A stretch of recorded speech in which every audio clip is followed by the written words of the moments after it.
महेश चिड़ियाल पहुंच गए हैं उत्तरकाशी। रेस्क्यू ऑपरेशन में लगे 7 विभागों से रिपोर्ट मांगी गई है। शाम तक रेस्क्यू ऑपरेशन की प्रगति पर अंतिम रिपोर्ट जो है वो सौंपनी है।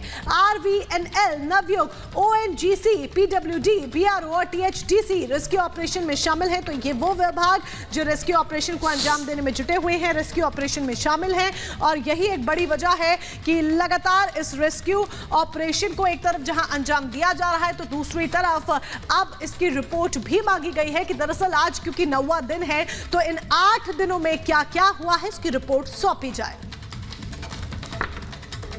तो चलिए सीधा चलेंगे ग्राउंड जीरो पर। सृष्टि इस वक्त हमारे साथ जुड़ी हुई है। सृष्टि, आज इस ऑपरेशन जिंदगी का 9वां दिन और आज को लेकर अपडेट्स क्या क्या हैं और क्या उन सभी 6 विकल्पों पर एक साथ काम शुरू कर दिया गया है रेस्क्यू टीम की तरफ से? बिल्कुल वैभव, जैसा आपने कहा कि जो 6 विकल्प कल केंद्रीय मंत्री नितिन गडकरी की ओर से बताए गए थे उन विकल्पों पर काम शुरू कर दिया गया है।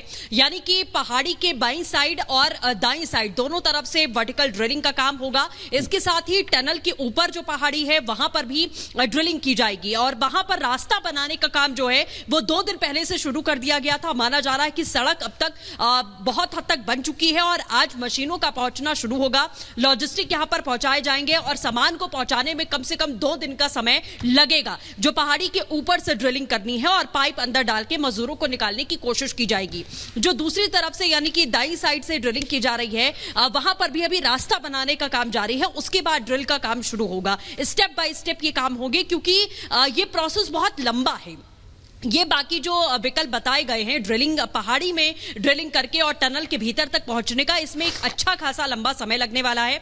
और सबसे बड़ी बात कि कल केंद्रीय मंत्री ने भी इशारा जो किया वो इसी तरफ किया कि टनल के सामने से यानी कि ऑगर मशीन जिस तरीके से काम करेगी आगे, क्योंकि अभी जो टनल में दरारें आई हैं उसे प्लास्टर करने की, उसे कॉन्क्रीट करने की कोशिश की जा रही है, उसे और मजबूत करने की कोशिश की जा रही है। जिस प्लेटफॉर्म से मशीन को अंदर ले जाया जाता है उस प्लेटफॉर्म को मजबूत करने की कोशिश की जा रही है क्योंकि ऑलरेडी कंस्ट्रक्शन चल रहा था और दरारें जब पड़ी उसके बाद ये दहशत हुई कि कहीं ये ढह ना जाए टनल और सभी जाने फिर जा सकती हैं। ये बहुत बड़ा संकट रहा जिसके बाद ये काम रोका गया और जो तरीके हैं उन ऑप्शंस को खंगालने की कोशिश की गई। कल टनल के पिछले हिस्से के भीतर भी हम गए थे, वहां से हमने आपको दिखाया कि टनल का जो आखिरी छोर है यानी कि 450 किलोमीटर बाद जहां टनल खत्म हो रही है वो भी अभी निर्माणाधीन है, लेकिन वहां से 486 मीटर की दूरी है, वो अगर खुदाई की जाती है तो पहुंचा जा सकता है। लेकिन सृष्टि, इस बीच पीएमओ के अधिकारी भी उत्तरकाशी पहुंच रहे हैं। इस बीच ये भी दरअसल कहा जा रहा है कि पूरे ऑपरेशन में रोबोट का इस्तेमाल किया जाएगा।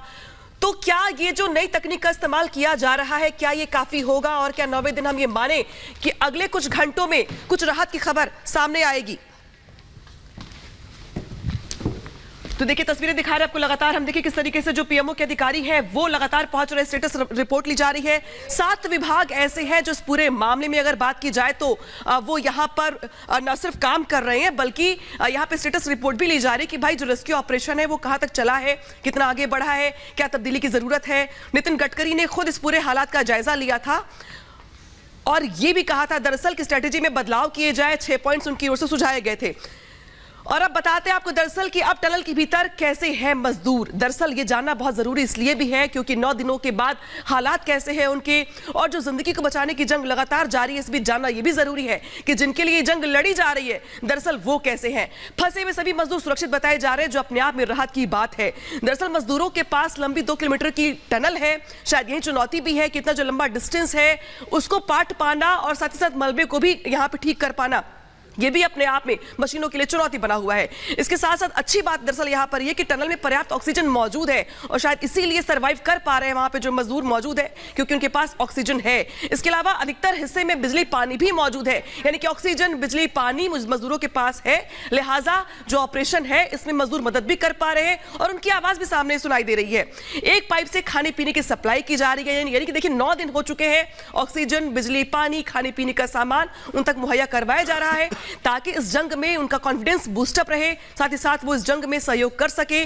और देखिए अब ये भी कहा जा रहा है दरअसल कि वॉकी टॉकी से बाहरी दुनिया से संपर्क साधा जा रहा है उनकी ओर से, यानी कि उनके पास वॉकी टॉकी भी है जिसके जरिए जो बाहर के लोग हैं वो उनसे संपर्क स्थापित कर रहे हैं।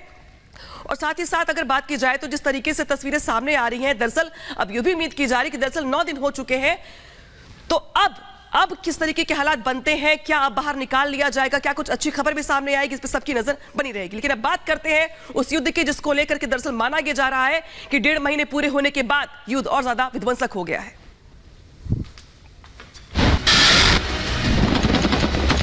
हमास को अभी भी हथियारों का सपोर्ट मिल रहा है और हथियारों से लगातार हमले भी वो कर रहा है साउथ इजराइल में।